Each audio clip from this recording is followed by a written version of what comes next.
આપણી પૃથ્વી એક વિશાળ અને પરસ્પર નિર્ભર એન્જિનની જેમ કાર્ય કરે છે, જ્યાં દરેક ભૌતિક અને જૈવિક ઘટકો એકબીજા સાથે જટિલ રીતે જોડાયેલા છે. સજીવોના જીવન અને તેમના વિકાસને અસર કરતી તમામ બાહ્ય પરિસ્થિતિઓ અને પરિબળોના કુલ સરવાળાને પર્યાવરણ કહેવામાં આવે છે. આ વ્યવસ્થા જીવંત સજીવો અને તેમની આસપાસના નિર્જીવ પરિબળો વચ્ચે થતી સતત આંતરક્રિયા ઉપર ટટેલી છે. આ એન્જિન કેવી રીતે કાર્ય કરે છે તે સમજવા માટે આપણે ઊર્જાના વહન અને દ્રવ્યોના ચક્રનું ચોક્કસ વિશ્લેષણ કરવું જરૂરી છે. જીવન આ પર્યાવરણીય સંતુલન પર ટકેલું છે. તેના કોઈ પણ ઘટકમાં આવતી વિક્ષેપ સમગ્ર સિસ્ટમને નિષ્ફળ બનાવી શકે છે. ગ્રહની આ જટિલ સિસ્ટમને સમજવા માટે આપણે બગીચા અથવા જંગલ જેવા એક સ્થાનિક નિવસન તંત્રનું નિરીક્ષણ કરીએ.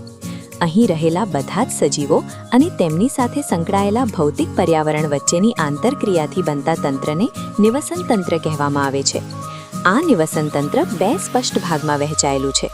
ડાબી બાજુ વનસ્પતિઓ અને પ્રાણીઓ જેવા જૈવિક ઘટકો છે, જ્યારે જમણી બાજુ પ્રકાશ, તાપમાન અને ખનિજ દ્રવ્યો જેવા અજૈવિક ઘટકો છે. પ્રથમ સ્તરે ઉત્પાદકો છે. લીલી વનસ્પતિઓ સૂર્યપ્રકાશની અજૈવિક ઊર્જાને શોષીને તેને રાસાયણિક ઊર્જામાં રૂપાંતરિત કરે છે. બીજા સ્તરે ઉપભોગીઓ આવે છે, જે ખોરાક અને ઊર્જા માટે પ્રત્યક્ષ કે પરોક્ષ રીતે ઉત્પાદકો પર નિર્ભર રહે છે. અંતે વિઘટકો છે. આ સૂક્ષ્મજીવો મૃત જૈવિક દ્રવ્યોનું વિઘટન કરી જરૂરી પોષક તત્વોને ફરીથી અજૈવિક જમીનમાં મુક્ત કરે છે. આમ નિવસન તંત્ર એ જીવંત સજીવો અને નિર્જીવ પર્યાવરણ વચ્ચે ઊર્જા અને દ્રવ્યોના સતત વહનનું એક સચોટ ભૌતિક માળખું છે. ઊર્જાના આ સ્થાનાંતરણને સમજવા માટે આપણે એક રેખીય માર્ગ પર ધ્યાન આપીએ, જેને આહાર શૃંખલા કહેવામાં આવે છે. આહાર શૃંખલાના દરેક તબક્કાને પોષક સ્તર કહે છે. તે ઉત્પાદકોથી શરૂ થઈ ઉચ્ચ માંસાહારીઓ સુધી લંબાય છે. આ સિસ્ટમમાં ઊર્જાનું વહન હંમેશા એકમાર્ગી હોય છે. વનસ્પતિઓ દ્વારા મેળવેલી સૌર ઊર્જા ક્યારેય પરત સૂર્ય તરફ જઈ શકતી નથી. દરેક પોષક સ્તરે ઊર્જાનો મોટો ભાગ ઉષ્મા સ્વરૂપે વ્યય પામે છે. આ પિરામિડ મુજબ 10,000 જૂલ ઊર્જામાંથી ચોથા સ્તર સુધી પહોંચતા માત્ર 10 જૂલ ઊર્જા જ બાકી રહે છે. ઊર્જામાં થતો આ સતત ઘટાડો આહાર શૃંખલાના ચરણોને મર્યાદિત કરે છે. તેથી તે સામાન્ય રીતે 3 કે 4 સ્તરની જ હોય છે. આ ભૌતિક મર્યાદાને કારણે જ નિવસન તંત્રમાં ઉચ્ચ માંસાહારીઓની સંખ્યા હંમેશા ઓછી જોવા મળે છે. કુદરતમાં આહાર શૃંખલાઓ ભાગ્યે જ એકલવાઈ હોય છે.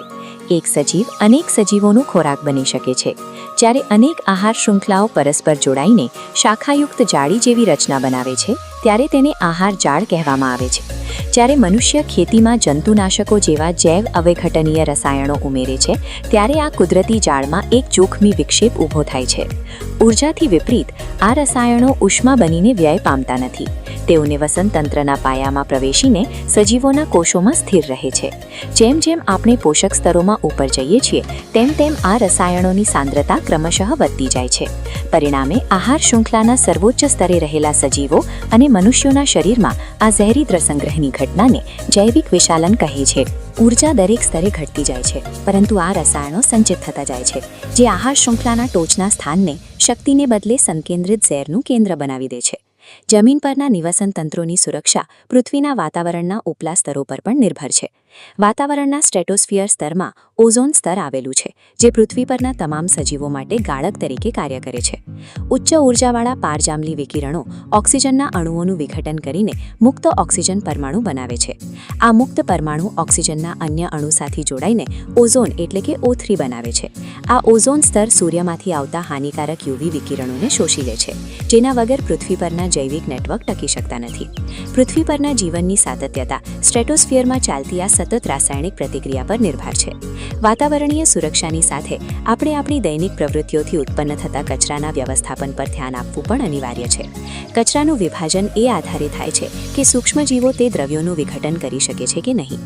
જે કચરો જૈવિક પ્રક્રિયા દ્વારા વિઘટિત થઈ શકે તેને જૈવ વિઘટનીય કચરો કહે છે.